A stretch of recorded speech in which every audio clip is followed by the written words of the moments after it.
Hannah Mary for the introduction a few moments ago.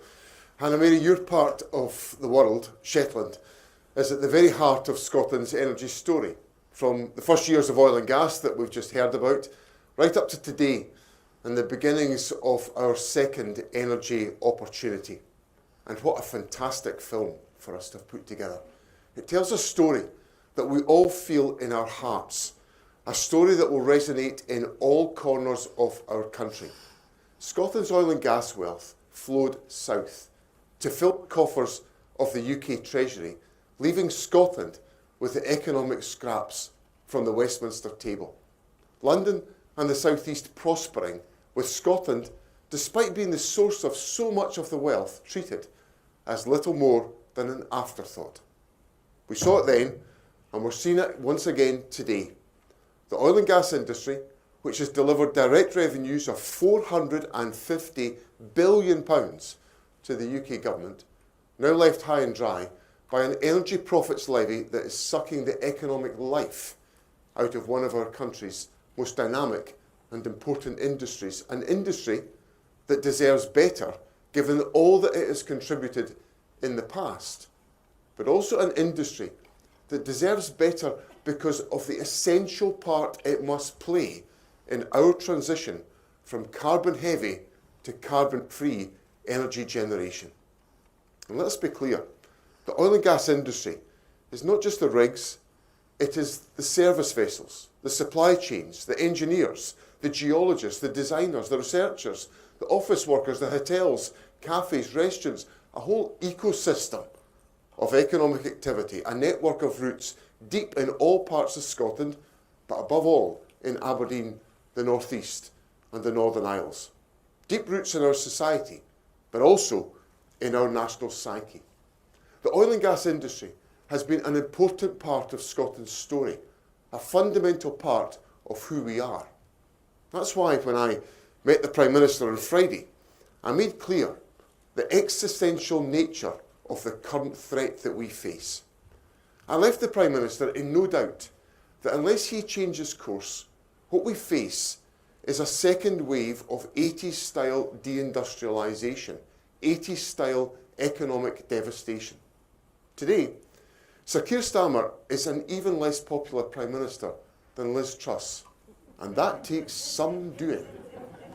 But if he does not change course on the energy profits levy, he will enter our national story as a second Thatcher, a second destroyer of industry, a second destroyer of communities, and Scotland will not forget. We use the phrase just transition, but as with many such terms, it hides the reality of people whose lives and livelihoods are dependent on us getting the move from oil and gas to renewables correct.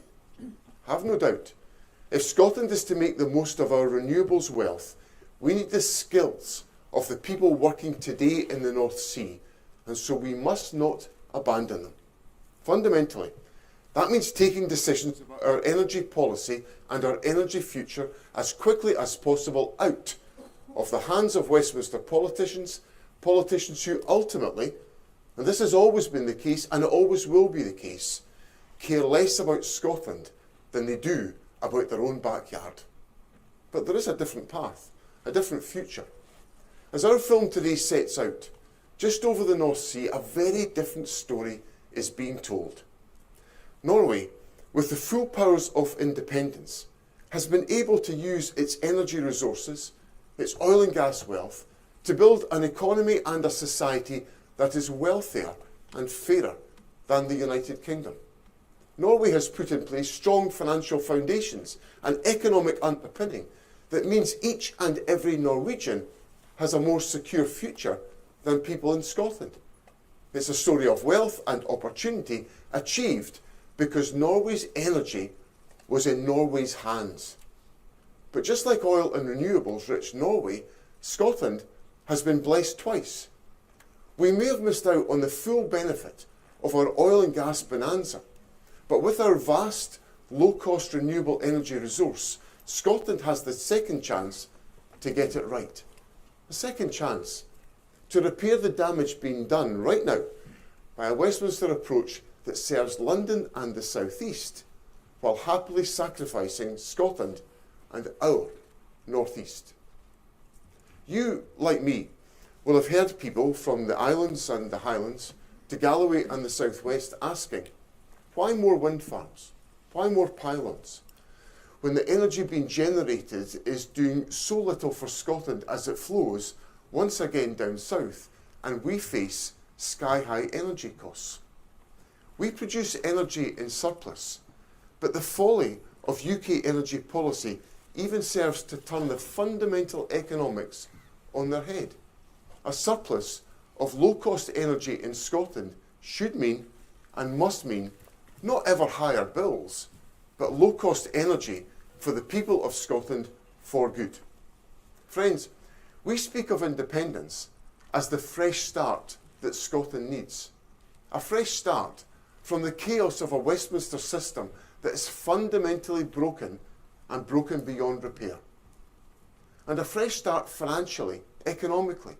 A fresh start because with Scotland's future in Scotland's hands, our nation, our fellow citizens, can finally see the benefit of our vast energy wealth.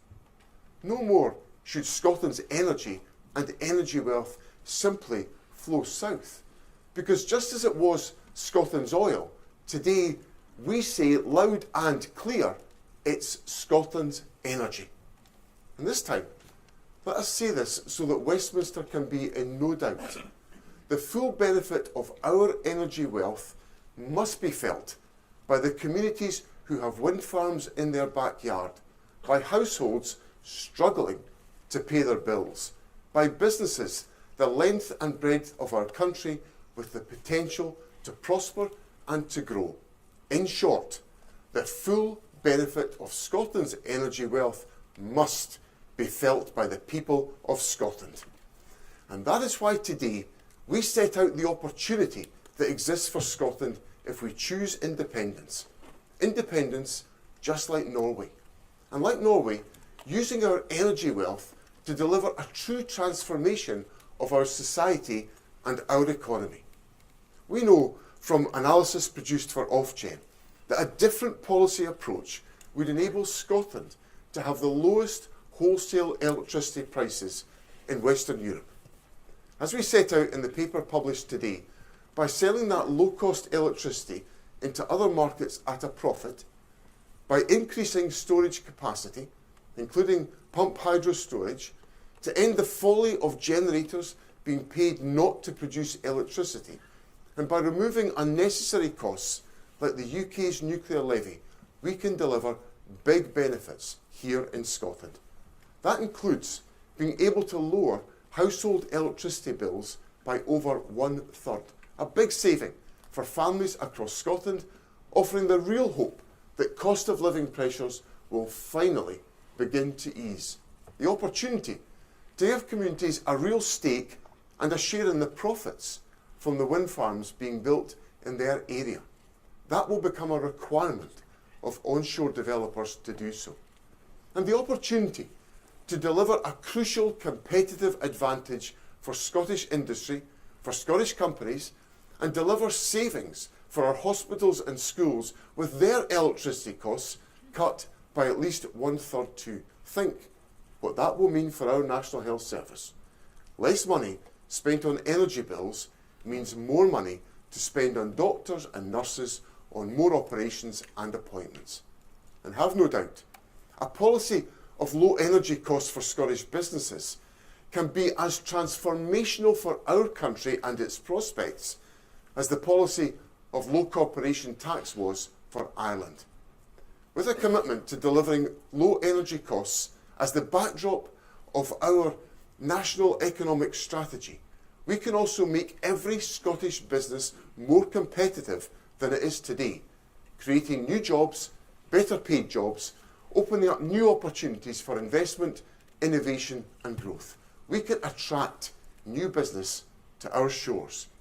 We can become one of the most attractive locations on the planet for the high-tech, energy-intensive industries of the future, enabling us to turbocharge our nation's economic prospects.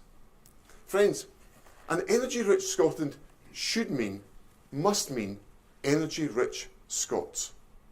We know what is possible. We can see it just across the North Sea in Norway.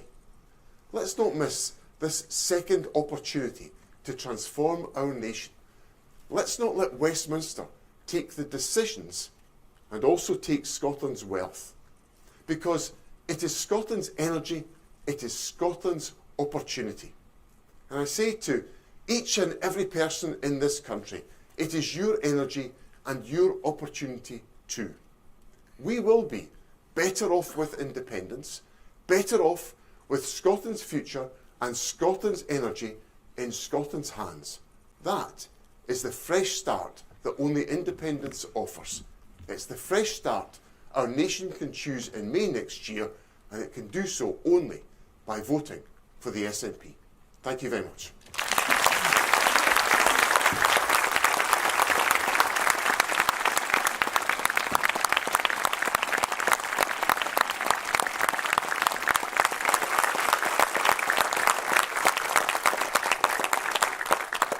Thank you all very much. We're now going to take some questions from broadcasters, and then I'll go on to do some more press work later on. But the first question is from BBC Scotland, Jamie McIver. Good morning. Good morning, First Minister. So you're talking again about independence again today, but can you deliver independence? What do you do if the Prime Minister simply says no to another independence referendum, even if the SNP or pro-independence parties win a majority in May? What is that plan? Fundamentally, Jamie, this is a question of democracy and democratic choice. The people of Scotland have the right to determine their own future. Indeed, that was a universally accepted proposition and comment in the run-up to the referendum in 2014. It was accepted after the SNP won a majority in 2011 that there had to be a referendum on independence to allow the people of Scotland to decide. Now, I think currently we have a pro-independence majority in the Scottish Parliament. That should be enough, in my view, for us to have a referendum on independence, but that has been resisted by the UK government. So the lesson I take from that is that we've got to demonstrate emphatic support for the proposition of independence, and we do so by electing a majority of SNP MSPs at the election in May. And fundamentally, the people of Scotland take into their own hands the question of Scotland's future, just as I seek to say to the people of Scotland, one of the opportunities of independence today is to take our energy future into our own hands and determine the best course of action that we take as a consequence. Can I now come to Amanda Acass of Sky? Amanda? Hello, Amanda Acass, Sky News. We're here in the asylum hotel capital of the UK. How confident are you that your welcoming position towards refugees will hold amid growing numbers of protest about this issue? And how much of a challenge is the growing popularity of reform to you? And if I may, when is the child grooming gang review going to report back? And do you regret not just launching a full inquiry at the start?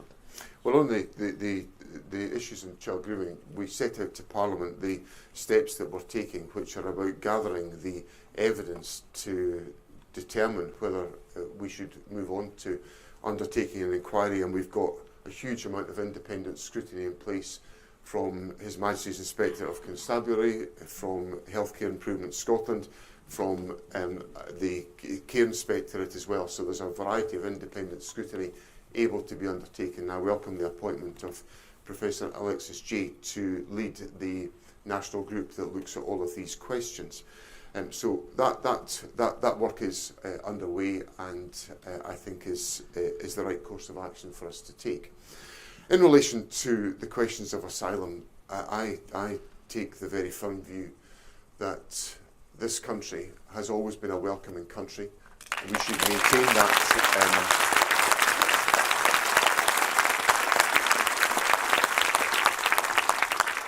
It is part of who we are, and we should reflect that in the way in which we take forward our approach and our support for people who seek asylum in our own country. I think the protests that are taking place at the accommodation for asylum seekers are appalling. I think some of the language that is there's language on these banners that I just find absolutely wholly and totally contemptible and hostile.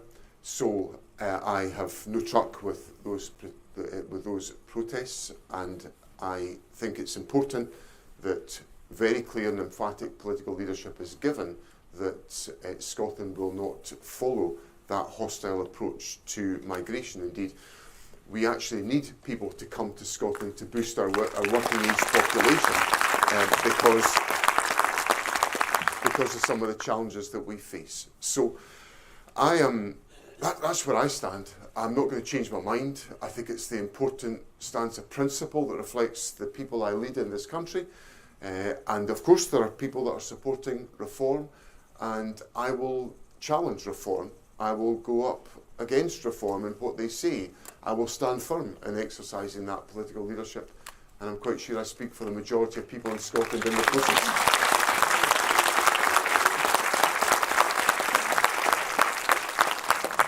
Thank you, Amanda. Can we now go to Rachel Keenan of PA? Good morning. Hi, I'm over here. Sure. So looking forward, looking forward to the World Cup next year. Are you considering allowing late opening of pubs in Scotland around the World Cup, as Scotland games are either likely to kick off at 11 p.m. or 2 a.m? Well, they're certainly going to be late in the day, the Scotland games, but I'm absolutely delighted that we've got to the World Cup and looking forward to it enormously. I look forward to being First Minister when Scotland's in the World Cup, as well as being the First Minister when Scotland got to the World Cup. Obviously, the issues about opening hours for pubs and venues and all the rest of it are matters for local authorities, but we'll be working very closely with local authorities to make sure that Scotland can enjoy to the full the wonderful experience of being in the World Cup and its many stages, if I can put it that way. So these are issues. Obviously, the powers rest with local authorities, but we will work in collaborative with local authorities to take these issues forward. Okay, can I come to Molly Tullett of Bauer? Molly. Hello. We've heard a lot about independence in the last 10 years. We've heard a lot more about it today. Every time we say this is the time for independence, but I'm curious, what makes this time different? Well, I think you talk about, we've heard a lot about independence in the last 10 years, and I suppose what's different about now is that people in Scotland have had the opportunity to see what's happened in the United Kingdom since the referendum in 2014, when Scotland chose to remain part of the United Kingdom. It's one of the key points that Hannah Mary made in her introductory remarks. People can now see what's happened. And we can see that the promises that were made to us in 2014 about what the United Kingdom would continue to represent have disappeared. So we were told if we voted no, we'd have a guaranteed place in the European Union. We're out of the European Union. We were told that we'd have low food prices and low energy prices, and they've both gone through the roof.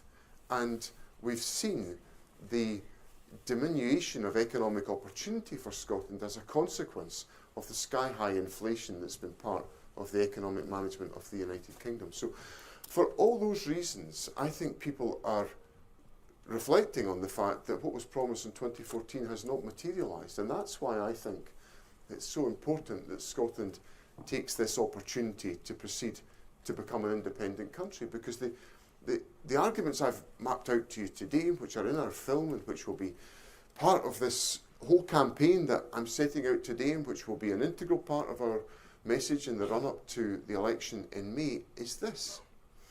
We have an opportunity, a second opportunity, to benefit from the huge natural energy wealth of our country. And we can see very vividly that what that will look like if it remains controlled by Westminster. We will have sky-high energy bills. Our economy will be put at an economic disadvantage because of energy prices. And we can take a different path. We can take a path which takes Scotland's energy future into Scotland's hands, and we take the decisions that are right for us as a consequence. So that is why I think this is the moment. And I simply put to the people of Scotland the importance of recognising in the election in May that there is a choice, either the election of the SNP and a majority of SNP MSPs who can take forward Scotland's case for independence, or being essentially at the mercy of decisions taken by Westminster, which on any objective analysis today is demonstrating a very poor outcome for Scotland. So that's why it's relevant for today. And it's also crucial for some of the issues of wider domestic policy making, because if you take one of the examples I cited there about energy costs just don't apply to households, and they don't just apply to businesses. They apply to public organisations as well. So hospitals and public authorities are having to pay very high fuel bills. If those can be reduced, then we have more money at our disposal to invest in the public outcomes and public services that we all want to see thrive. And of course, we're making progress on all of these different areas. So that's why at this moment, Molly. Thank you. Gina Davidson from Global. Hi, First Minister. A number of years ago, Nicola Sturgeon said that the SNP would launch a state-owned energy company to bring people's bills down. That didn't happen. We saw Labour last year pledge £300 off people's electricity, gas bills. That hasn't happened. Why should anybody trust anything a politician says to them about cutting their fuel bills, particularly when you're basing it on something as disruptive to maybe investment in the energy sector as independence? Well, I think on the question of investment, Gina, we've got an indisputable energy opportunity in Scotland, and it's a product of our natural environment and our natural geography. So that's not going to go away. That's not going to move somewhere else. It's not going to be relocated to some other place. It's here. And there is an investment opportunity to be taken forward, but an investment opportunity that can either lead to benefits for the people of Scotland or benefits for the UK Treasury. And I'm simply saying to people in Scotland, here is an opportunity for us to ensure that the benefits of Scotland's energy wealth are used and deployed to benefit the people of Scotland, rather than to make the mistake, which I think happened post-1970s, of the energy wealth of Scotland in oil and gas being used to benefit the UK Treasury and Scotland being left as an afterthought. So the opportunity is there for people in Scotland, and it's up to people in Scotland to decide whether they wish to pursue that opportunity. Now, in terms of the substance of how can we reduce those energy costs, I've mapped out in what I've said today the different elements that play into that, whether that's about the removal of the nuclear levy, which is going to be increasing household bills in this country, or whether that's the constraint payments that are put in place because we don't have adequate storage in place, or the various other measures that we can take to strengthen our opportunity. That all is available to people in Scotland if we have control. And that's what it all comes down to. And that's why the argument is compelling for people in Scotland. Can I come to Susanna Blair now from EFE?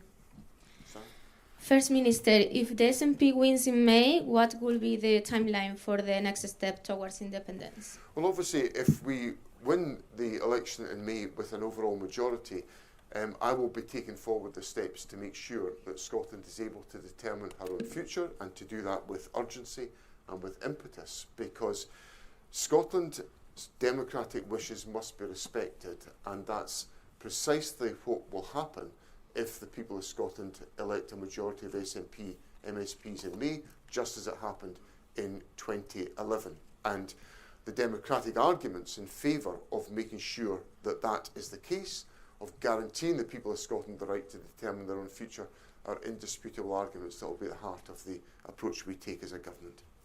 Now, the last broadcasting question is from Catherine Nutt of Broadcasting Scotland. Hi. Catherine? Hiya, over here. Over here, sorry. So, yeah, it's like... Hiya. We've talked a lot about the promises that we're making whenever you get in, or if you get in. What would be the first policies you'd put in place if Scotland went independent? Oh, well, there's a variety of measures that we would take forward, but making sure that the energy wealth of Scotland is used to benefit the people of Scotland is a fundamental underpinning of our economy, because that affects households, it affects businesses, and it affects public sector organisations. And if you look at the challenges that we face as a country today about the cost of living, about the sustainability of the public finances, but all of these different questions, so much of it is anchored on the cost of energy. It's a fundamental factor in the prosperity and the prospects of our economy. So what I want to make sure is that we use our powers wisely and effectively to create a new future for the people of Scotland, and getting on with getting Scotland's energy into Scotland's hands is right at the heart of that, because that then enables us to take forward a whole range of other measures that can support individuals in our society. We live in a country where we have high levels of fuel poverty. High levels of fuel poverty will obviously drive the levels of child poverty that exist within our society, and you know from the priorities of my government, we are absolutely focused on doing everything within our existing powers to eradicate child poverty. We're making significant progress in that endeavour. We've now got lower child poverty in Scotland than the rest of the UK, a 9% gap in those levels. We've got a falling level of child poverty, and child poverty at a 30-year low in Scotland today. I want to continue, I will do everything I can as the First Minister of the Scottish Government, operating within my devolved responsibilities to lower that level of child poverty. But a significant contributory factor would be if we could reduce fuel poverty and ensure that families were better supported, and that opportunity only opens up with independence. Right, that's the broadcasting questions.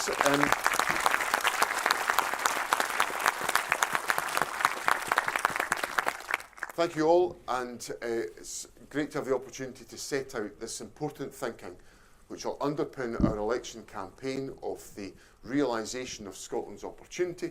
I look forward to sharing this message more widely around the country. I'm really grateful to you for coming along this morning. Thank you, and I look forward to sharing this message with you and the people of Scotland in the months to come. Thank you very much.